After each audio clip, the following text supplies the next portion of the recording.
Sa video na ito, tinalakay natin ang tatlong uri ng kontrata na ibinibigay ng world government sa mga nagnanais maging Holy Knights, ang Shallow Sea, Deep Sea, at Deep Sea Contract. Ipinapaliwanag din natin ang mga kakayahan, limitasyon, at posibleng benepisyo ng bawat kontrata base sa Chapter 1167 ng One Piece. Kasama rin ang mga teorya tungkol sa Gorosei, Imo, at sa Knights of the Gods. Sa Chapter 1167, isiniwalat ng Gorosei na ang world government ay nagbibigay ng mga kontrata sa mga individual na nagnanais maging Holy Knights. Ang mga kontratang ito ay may tatlong antas: Shallow Sea Contract, Deep Sea Contract, Deep Sea Contract.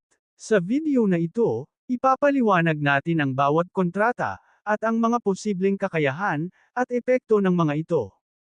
Kung handa na kayo, simulan na natin.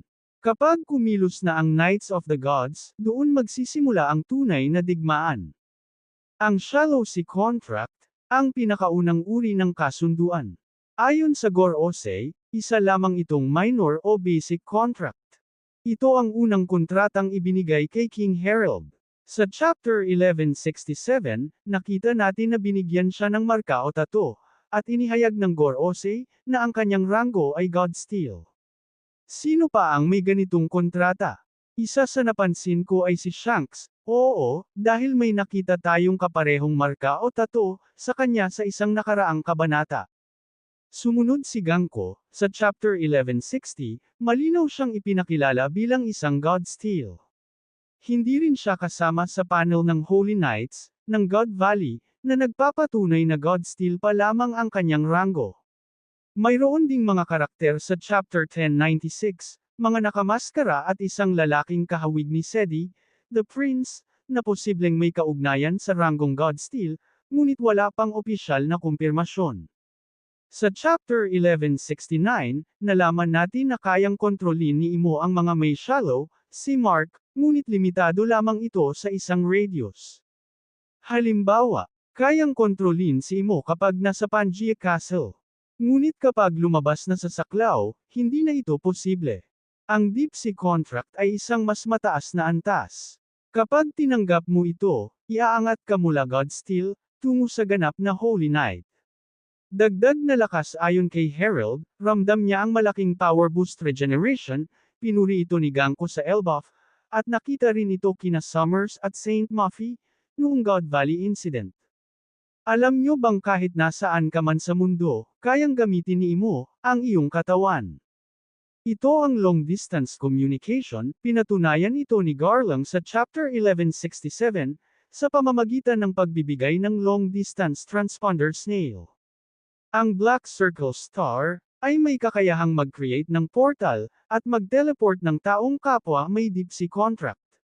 Ginamit ito ni Ganko sa Elbaf, at kamakailan ay nakita rin kay Harold. Sa puntong ito, wala nang limitasyon ang kontrol ni Imo. Ang Deep Sea Contract ay hindi pa opisyal na ipinapakita, ngunit base sa mga ebidensya, ito ang kontratang hawak ng mga Gorosei. Lahat ng kakayahan ng Deep Sea Contract ay ang pagkakaroon ng buong komunikasyon sa pagitan ng Gorosei, hindi lang kay Imo. Nakita ko ito sa Egghead Island Arc. Si Saturn ay mukhang hindi tumanda sa loob ng 38 taon. Samantalang sina Garlang, Summers, at Shamrock ay tumanda, patunay na mas mababa ang kontrata nila.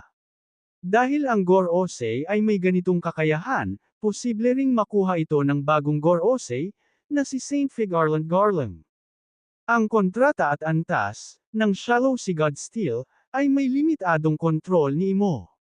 Ang Deep Sea, Holy Knight, Regeneration, Teleportation, Deep Sea, Immortality, Yokai Form, at Full Communication, ay isa lamang sa maaaring makuha, at magamit ni Imo sa mga darating na kaabang-abang na laban. Maaaring marami pa ring misteryo, ang hindi pa nabubunyag, lalo na ang mga disadvantages ng bawat kontrata, kaya sa susunod ay, yan naman ang gagawin natin ng video. At dyan nagtatapos ang ating talakayan. Salamat sa panunood.